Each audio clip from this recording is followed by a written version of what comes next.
jirtay iskuulada iyo dugsiyada dhiganaysa inay soo tashkiiliyaan ay magaaladan Quraceel ay isku dayaan inay maanta ka dhibaato ka geystaan dadka wadana waa la ogyahay insha Allah waxaan soo saari doonaa maxkamad waa tahay taliya wax faahfaahin naga siida dagaalka khasaaraha uu dhaliyay waxa wararku sheegeen dhimasho dhaawac uu jiro maxaa nala wadaagay wallahi anaga dhanteen hal meel aan ku dhintay dhaawacna cali laga wajibta ay ilaa afar qof ka dhintay kaliya watay oo ahay kaliya booliska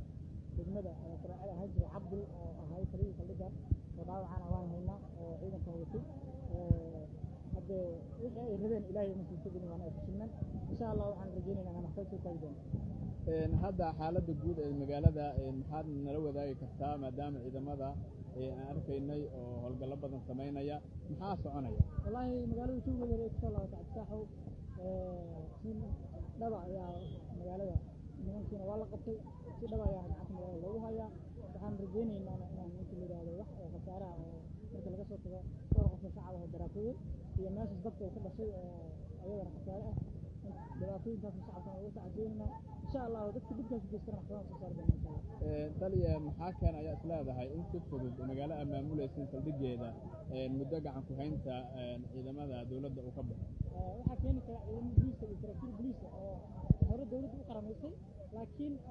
hadda ayagu shaatiga bedeshay oo inay ummadda dhibaateeyna si bedelay awalna hore looga shaqsanaay ayaa dhibkan hadda wada waa dareemi kartaa ciidanka meesha soo galay iyo intaba waxay ahaayeen ciidamo hore oo ninka la yiraahdo yar sargaal meesha laga watay iyo kuwa kale oo maleeshiyada dadka magacleeyahay soo raacay marka waxaan rajaynaynaa waa insha Allah wixii ay wadeen inuu soo tago ugu dambeyntii maxaan kala soconaa dagaalka Dhuusmareeb ka socda ilaa taak ilaa ay xalay oo aad nala wadaagi wallahi niyo xabadda dhulka ka socotaa oo ka badan socotaa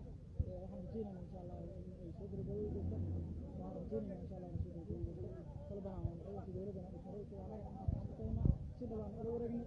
dadka dhibka wadana insha Allah Dhuusmareeb waa aad u mahadsan yahay wuxuu ahaa taliyaha nabad sugidda degmada Quraceel waa ciidanka nabad sugidda ee dawladda federaalka Soomaaliya Quraceel u qaabilsan aad ayuu u mahadsan yahay Maxamed Gaanyac oo aan si toos ugu wareysanayay saldhigga degmada Quraceel oo aan goordhow soo gaaray si aan xaaladii ugu dambeeyay ula soconno sida aad arkaysaan waxa saldhigga iminka dhooman dad badan oo iskugu soo aruuray afaafka hore ee saldhigga isla markaana halkan u yimid inay la socdaan xaaladii ugu dambeeyay ee degmada Quraceel iyo jawiga sida uu yahay waxaa jira in saldhigga ay ka muuqdaan rasaas badan sida arkaysaan oo dhinacyadii markaasi isweedaarsanayay dagaalka u dhaxeeyay xabadihii markaasi isweedaarsanayeen ay ku dhaceen afaafka hore ama derbiga saldhigga waxaana iminkaan imid saldhigga degmada Quraceel oo aan toos uga soo tabinaynay TV-ga Universal xaaladii ugu dambeeyay ee degmada waxa iminka gubanaya goob carwo ah oo la yiraahdo carwo rayaan sida la ii sheegay oo rasaastii markaas ay gaartay isla markaana sidaas ku gubatay wixii warar ah ku soo kordha wararkana dambe ayaad kala socon doontaan ee TV-ga Universal waa Cabdi Xasan Faarax oo si toos ah ugu sugan saldhigga degmada Quraceel isla markaana in la socodsiinayay xaaladda ugu dambeeyay ee degmada iminka waxa ugu soo biiray mid kamid ah dhalinyarada degmada Quraceel oo saldhigga igu yimid hortiisa haye maxaad nagu biirinaysaa oo xaaladda aad kala socotaa degmada Quraceel wallahi xaaladdu waxa weeye aniga waa Mahad Cismaan xaaladdu waxa weeye saakay mar adiga oo jubbaha la gali rabay anigoo saldhigga hor jooga ayaa waxaa ku bilowday xabad ayaa ku bilowday niman weerar ah ayadoon xabad la filanaynin oon qorshaheedba lagu jirin oo warka Dhuusamareeb kaliya la warhayo degmada Quraceel xabadaasu markii meeshii ay dhacday niman kooxa oo ayaa la wareegay nimankii kooxda ahaa markii la wareegeen xabaddii adig in yar oo daqiiqada ay socotay oo sidaas loola wareegay waxaa dhacday in muxuu ahaay in wax yar markay haysteen in dagaal kaleeto oo weerar kaleeto nimankii meeshii dhashiikayaal iyo baabuur iyo haddii alla ku goon yahay technico iyo ciidamo ayaa ku soo bilowday weerar xabaddaasaa waxay socotay in muddo qaadatay adiga gacan ku hayntii marka waxaa la wareegay nimankii dawladda la wareegay meeshii qabsaday marka maxaa khasaare maqashay adigu maadaama shacabka ka mid aniga waxaan hubaa nin dhaawac ah oo cararaya oo qorigii iska tuuray stationka hortiisa meel dhagax oo aanoo ku gabanaya oo annagoo shacaba oo ku gabanayna ayuu nagu soo hoos dhacay ninkaasuna waa dhintay ninkaasna waa arkay nin kale talana waa la sheegay dhaawacyana waa la sheegay marka dhimashada labaad maqashay dhimashada labaad aad u maasan tahay soo dhawaaw mid ka mid ah waaniinta degmada Guraceel dhalinyarada ah ayaa iminka igula sugan saldhigga hortiisa maanta magaalada aad ay u qasnayd dagaal baa ka dhacay maxaad adigu aragtay ama xaaladda guud sida ay tahay cabdisaax aad baa mahadsan Universal TV ayaa toos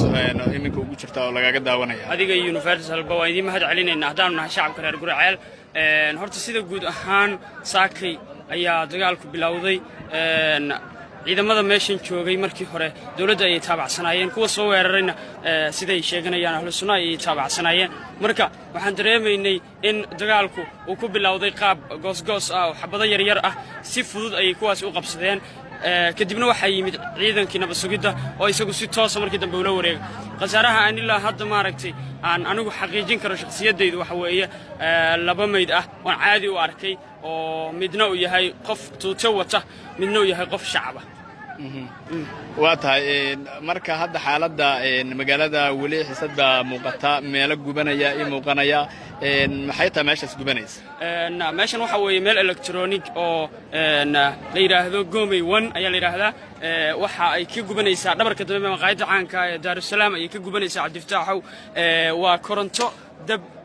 ka dhashay weeye marka ma wax rasaas ah ku dhacay mase si kale ayaa u gaaray sidaas ma fahmi karo aniga taa aad u mahadsan yahay abwaanka oo si gaar ah arrimaha iyo xaaladaha ula socday nooga waramayay TV-ga Universal ayaa nagala socoteen intaas ayaan ku soo idlaynayaa barnaamijkii tooska ahaay oo aan kaga soo tabinayna xaaladda degmada Guraceel oo dagaal ka dhaceen kadib markii ciidan ka tirsan ahlu sunna ay muddo kooban la wareegeen saldhigga degmada Guraceel asaahada dib waxa iminka la wareegay saldhigga gacan ku hayntiisa maamulaya ciidamada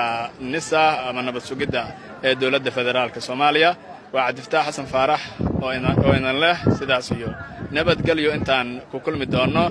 war ama warbixino caynkaan ah oo toos idinku soo tabino arrimaha ka taagan Galmudug iyo xiisadaha magaalooyinka Dhuusmareeb iyo Guraceel maanta ka jira waa mahadsantihiin